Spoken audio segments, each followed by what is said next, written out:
Statin medications. We've all heard of statin medications. Are we talking about a miracle drug? Or are we talking about the con of the century? We are going to have an open, transparent discussion here as three doctors who believe in evidence, who believe in transparency, and want open discussion, as everything in medicine and science should be about. So stay tuned, because we're going to dive into everything you need to know about how statins came to be, what statins do, and the actual evidence behind benefits. And for those of you who enjoy our discussions, please make sure that you've subscribed to our separate, unique channel where we have a lot of these discussions related to your health and well-being. Link down below in the description. All right, let's get started then. Dr. Peter, as the cardiologist, why don't you tell us about the lipid cholesterol hypothesis? To go back to the beginning, why is cholesterol so bad? Sure. I'd love to do that, Sunil. And so, again, this is such an important topic. 40 million Americans take a statin every single day. Tens of billions of dollars in profit are from statins, up to 40 to probably over 100 billion a year. One of the most successful medications in history. So it's really like a good point to talk on. And really, why do people take statins? And so the LDL hypothesis has really been the foundation of cardiology. I'm sure a lot of you out there have seen your primary care or you're a cardiologist who has really hammered the fact on statins. So your LDL is your bad cholesterol. That's a cholesterol, that's a sticky cholesterol. It gets into the muscle walls and it causes clogging of the arteries or clogging of the plumbing around the heart. And really statins have been touted as this primary prevention miracle. So if you're on a statin, we have this belief that maybe you won't have a heart attack. But is it true? I always question, is cholesterol really the villain here, or is it really just smoke from sort of a big burning fire that we haven't talked about? Wow. Yeah, I love that statement. Yeah. Is it smoke from somewhere else? And we've all been, a lot of people, indoctrinated, I would say, into thinking cholesterol is bad, LDL cholesterol, bad, have to bring cholesterol down, when the truth is that cholesterol is actually a part of all of our cell membranes. 60% of our brains are fat. And it's so ironic that so many millions of people think that LDL cholesterol is bad. And I really like what you said about, is it a marker of something else? And what you touched upon at the beginning there was brilliant. Yeah, absolutely. For the pharmaceutical industry, this is one of the most successful pharmaceutical drugs in history. I mean, I've seen statistics, some drugs like Lipitor, $150, $200 billion for Pfizer. And these drugs are way more than the GDP of entire nations.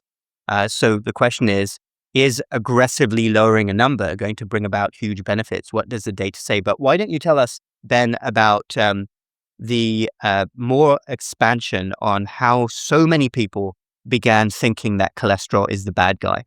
Well, this is actually really fun to talk about. So for you conspiracy lovers, this is a really fun topic. And it's not a conspiracy. It's we know the truth about conspiracies. Truth. Yeah. So this is actually a fun topic. You can research this and learn a lot. But about in the 1960s is when there were a few physicians speaking out and basically beginning to say, hey, sugar appears to be dangerous in some ways. It appears to be causing problems. And actually before that, they started ringing the alarm that sugar might be dangerous in terms of people's health.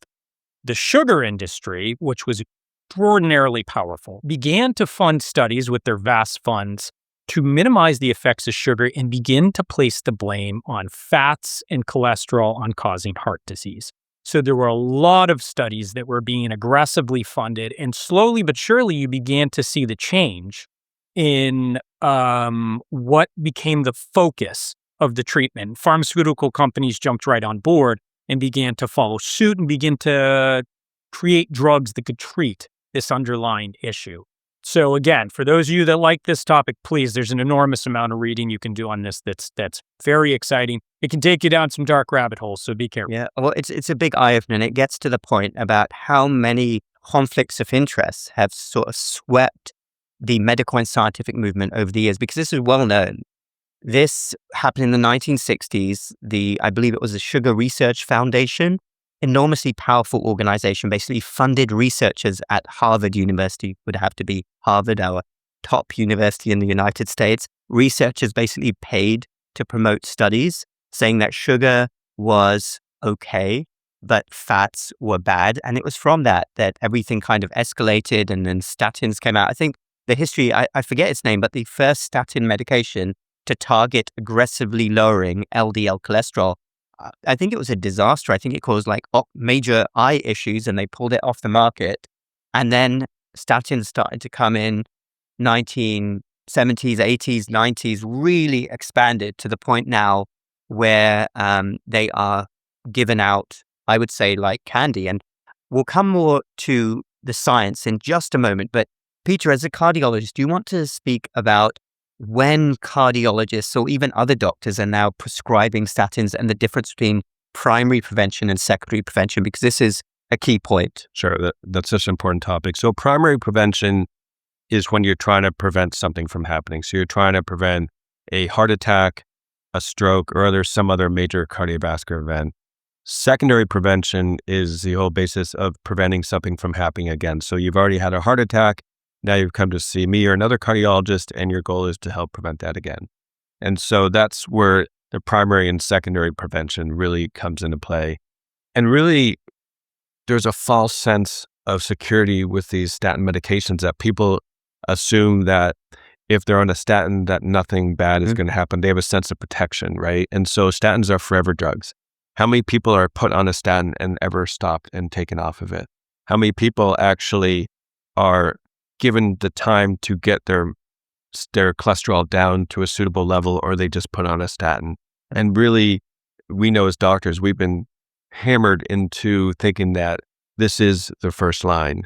We don't need to spend time talking about health, wellness, or even approaching the topic of sugar. And I can't tell you how many of my patients I see in the office are really just sort of blindsided when I stray off of just the fats and so like that and really talk about sugars. Go down our supermarket lines. All right, you'll see full of sugar, processed sugars. We said in another podcast, 70% of younger people get their calories from processed sugars. Yes, that is an absolutely fantastic point about the insulin resistance issue and people's diet. We'll come more to that in a moment. But there's no doubt, of course, if a statin is prescribed, that number, the LDL cholesterol, will get lower. That's how statins work, isn't it? And the question is, what does that actually mean if you fix a number? And why are societies getting more and more aggressive? I mean, I've seen situations where you have someone who's like 85 or 90 and doctors are saying, we must get that number into the double digits. I mean, what are your thoughts on that? Yeah, I mean, every decade and almost every year now, it seems like we're lowering the safe cholesterol number. And that means millions of people overnight are put on statins. And so the basis of statins are they stop progression of LDL building up in your arteries. The lipid hypothesis too is also that it stops progression or plaque rupture. And so when people have a plaque rupture, it's what's implicated. And when people have a heart attack when they're doing well, then say suddenly have crushing chest pain and the typical symptoms you'd see. That's really the basis for it. But again, going back to the fact that I have patients with high LDLs also that never had a heart attack. That's true. And statistically, I would say, which certainly from my experience, most people coming into hospital with heart attacks and strokes are already on a statin. So this is a great segue into what are the actual benefits of statins? Because yes, they will fix the number because that's what they're designed to do. But this is my whole issue.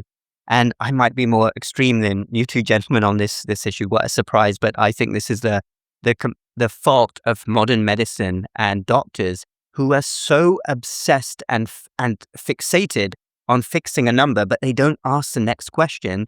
What does it mean if you bring a number down? And are there any other problems with it? I mean, we made another video on the drawbacks in terms of side effects, adverse effects of statins. We'll link that down below. That's a whole other discussion.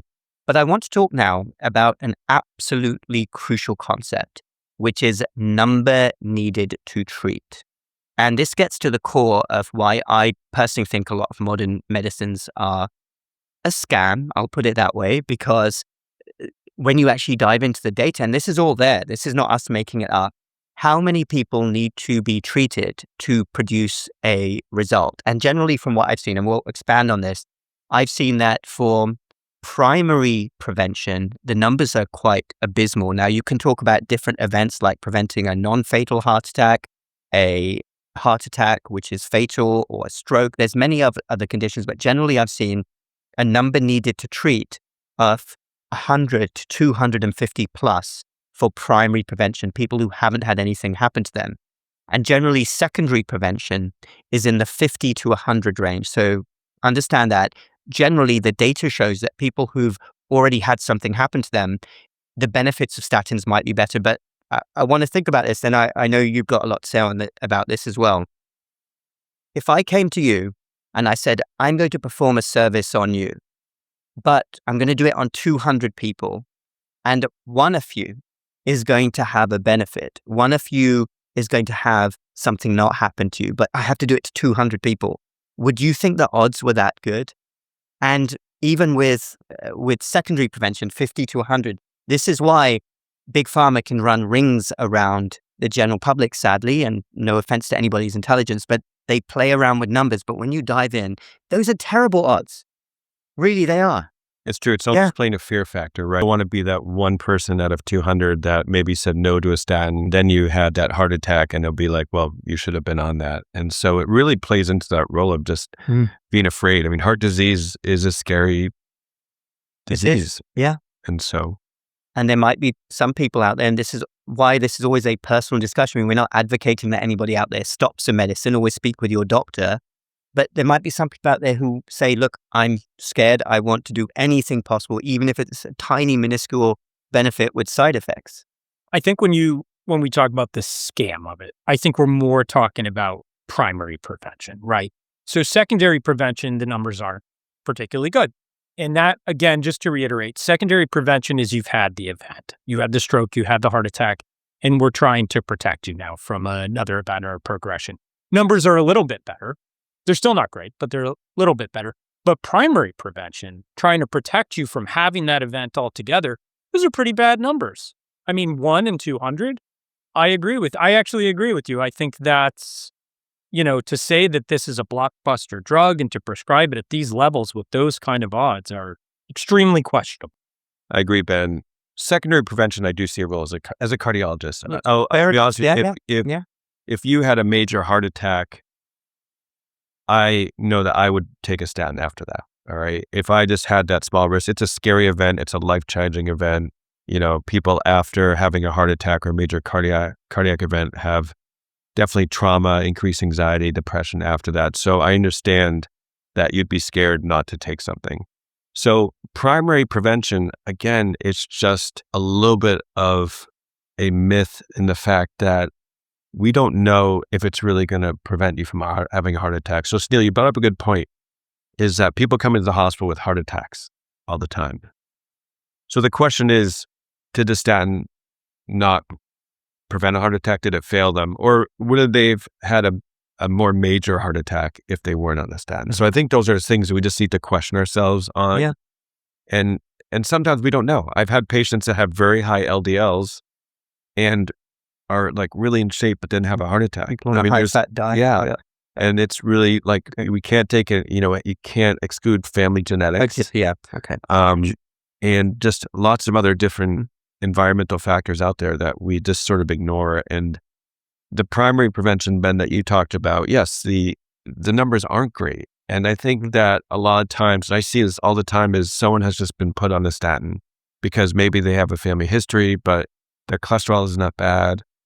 If you talk to a lot of neurosurgeons or neurologists out there, if you're watching, I'm sure they're appalled at how low we try to get LDL numbers from the very beginning by the mere fact that our neuronal sheaths, our neurons, which transmit, through our brain, are comprised of a lipid sheath. Exactly. Okay, everyone, I'm going to interrupt that tremendous discussion for a moment to tell you about our expanding health and well-being store. I'm very proud of our natural, uniquely formulated products. Check in the links down below. We've got our natural anti-inflammation immune support, bone support, memory support, heart support, and sleep support. Also, our newly released organic chai mix based on the tea that I regularly drink. We are made in the USA and very proud to be working with a veteran-owned company. Ohighwellness.com if you're in the USA, North America, ohighwellness.co if you're in the UK, Europe. All right, back to the discussion. Yeah, and that's what we talked about in our other video, which again, we'll link below, about if you're too aggressive, especially at the extremes of age, you worry about cognitive issues because the brain has so much fat, is so much fat tissue. And so when I use the word scam, why I think that this is a problem is that the odds, even if you're using it, say, for secondary prevention, I can take on board absolutely if somebody's had a horrible event, they might be all in, and who knows, if I was in that position, I might say the same thing. I'm not going to second guess in that horrible position once you've had a heart attack or a stroke. But even then, the actual data shows 1 in 50. I mean, why doesn't the medical profession tell people, hey, why don't you cut back on sugar? Half your sugar and it'll be 1 in 3. This is the whole thing. Or cut back on carbs, or go for a walk every day after meal, and it's a 50% benefit. So I am at a loss at why the medical establishment doesn't promote that more. Okay, some people are not going to do it. I accept that. But it's this whole, I'm going to be in with Big Pharma and not really emphasize that actually we're just sort of putting a Band-Aid on something. And there's other things that anybody could be doing to reverse their insulin resistance if they really want to prevent another heart attack. Because I don't think that that's emphasized enough. And there's too many people out there who think that they are taking a statin and it's a miracle drug, because guess what? A lot of doctors think it's a miracle drug. A lot of doctors couldn't even quote you these statistics that we're talking about. So do you agree with that? Definitely. Yeah. And I think you guys are hitting the nail on the head where it's such a false sense of security. And that is such a common thing in medicine now. Here's your drug, go do whatever you want and you'll be fine. And especially with statins, as well as many other drugs, that's just not true. I mean, you can't go on a statin medication and in it by of itself, prevent these events. We just went through the numbers. It's not enough. And, 1 in 200, you have to be making the lifestyle changes. You have to do the things that we always talk about here. And you have to be avoiding the processed foods, the sugars, the things that we know cause significant damage, inflammation, and problems over time. If you're not doing that and you're just taking a statin, you might as well be taking, a placebo, a sugar pill, if you're not going to do the rest of the work.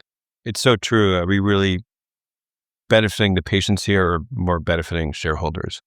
And that's a bigger picture here. And again, we're not here to tell you to come off your statin, but you should just question. Absolutely. Question. And we talked about number needed to treat. So I hope you understand that. That's how many people need to take a drug to prevent one outcome. So I use that example there. And it's in the hundreds. And this is all data there. Okay. Not great odds at all. So we can now talk about how basically, if you take a statin, will your life expectancy be improved? And I have seen data out there that, again, for secondary prevention, it's a bit better than primary prevention. But if somebody with low risk takes a statin for 30 or 40 years, I would hope that not many low risk people are doing that, but there's probably some out there.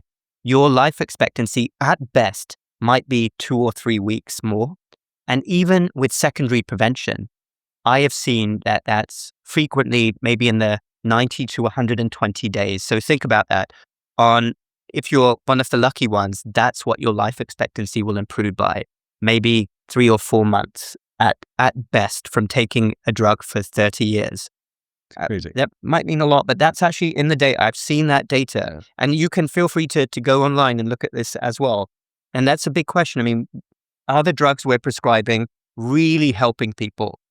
Well, I think the bigger picture you're talking about is longevity versus quality of life. And I see this a lot. I see a lot of older patients in general in my practice. And sometimes I think it's ridiculous that, yes, I can put you on a medication and they come to me, they can't exercise anymore because now they're having muscle aches. Yeah. And, and it's just, why do that when you can't do the stuff that actually would really benefit you? Yeah. And it comes down really to cholesterol not being the main instigator of a lot of the stuff that we're talking about. That's right. Yeah. And it always has to be a balance. Every drug you take, in this case, we're talking about statins, is going to have side effects. And we know that statins, we see it all the time. Muscle aches, other problems, liver function issues. Do you remember that doctor who was really furious and wrote a comment? And I made a video about this after our last video on statins, saying that, the medications are great. And he said that, what was it, 10 or 20% of his patients were having muscle aches, and 5 or 10% were having elevated liver enzymes, and he was minimizing it. I mean, that's huge numbers. Oh, it was enormous. I mean, 10% of your patients, like some of us have panels of 5,000 patients. I mean, sometimes more. That's an enormous amount of people that are having these side effects. In my experience, it's quite a few patients that develop the side effects, the muscle aches, the pain, just a general feeling of being unwell. The problem is, like everything else, these medications have unintended consequences. They lower coenzyme Q, a very important compound. It's found in mitochondria, which make energy for us and do multiple things that we need. So when you knock that down too low, you're going to cause a huge amount of side effects. And then there are all kinds of long-term side effects we worry about as well. That's a good point. And not enough people on statins are taking coenzyme Q10 either. CoQ10, as you said, Ben, it's sort of like the spark plug for your muscle cells. Mm-hmm. Without it, you can lose energy, muscle aches, myalgias, that Charlie horse feeling. Yeah. And I really would urge most people out there to keep thinking along the lines of what are the benefits, risks, and also what else can we do for lifestyle? Because actually, although, to come back to your point, fats have been seen as the enemy, actually in today's society, it's the carbs and the sugars, excessive amounts of those in processed foods, which are actually leading to insulin resistance. And then there's a process known as de novo lipogenesis, which generates the lipid particles, the LDL. So it's actually coming more from carbs than it is from dietary fats. And I try to instill this in patients is think of heart disease as really an inflammatory process. That's why we know there's a link in increased heart disease in people who maybe don't have good oral health because one, they may not, if they don't see their dentist often, they may not see their doctors often, but it's a bacteria in the mouth, and the bacteria can cause inflammation. We do know that people with diabetes have an increased risk of heart disease, 5-fold increased risk, and that's because of the elevated blood sugar. And really, that inflammation gets into the arteries, disrupts plaques, cause plaques to rupture, cause propagation and progression of plaques. So it's really getting to the point of, it's really not just about, as you said, it's getting to the root cause of a number of different problems, at least in the United States, is the underlying problem of obesity, insulin resistance, is the highly processed carbs, or just the carbs in general. Exactly. Yeah, that's the point, that we're not, as a medical profession, thinking about the upstream issue. Yes, the LDL cholesterol goes up, but it's gone up because there's a lot of inflammation and insulin resistance going on. And that statin is like a Band-Aid over the LDL, but all of that inflammation is still there. It's like putting a little Band-Aid over a big wall that's leaking, but right behind it is like water pushing through, and it's only a matter of time before it bursts. And that's the crux of the issue. So let us summarize then. This was a big topic, and I'm sure we're going to address this again. But coming back to the initial statement, are statins a miracle drug, or are they the con of the century? Going by what we've talked about in terms of the number needed to treat being very high, the life expectancy not being great, even for people who take it religiously for decades, never mind the side effects, I'll ask, we'll each go one by one. Miracle drug or con of the century? Ben, you want to go first? Well, they're certainly not a miracle drug. I think we've proved that here. I think you can look that up and find out from many different sources. They're certainly not a miracle drug. I think, as we said before, if you've had a major event, this is my opinion, for secondary prevention, they can be helpful. But for primary prevention, you could very reasonably argue that they're the con of the century. Okay. Good point, Ben. Well taken. So are they a con or a miracle drug? So I agree with you, Ben. Primary prevention, I don't like the feeling of people thinking that they're protected from a major heart event or cardiovascular event, stroke, just because they're on a statin. I think that has been instilled in doctors to prescribe that, to think that they're going to stop someone. I think patients have a false sense of security with that. So I do agree. I think it's a total myth about the primary prevention side. I think that you really need to cut back on the stuff we talked about, reduce inflammation in the body, exercise out there. I can't tell you how many people don't do that. It only takes 30 minutes in a 24-hour day, right?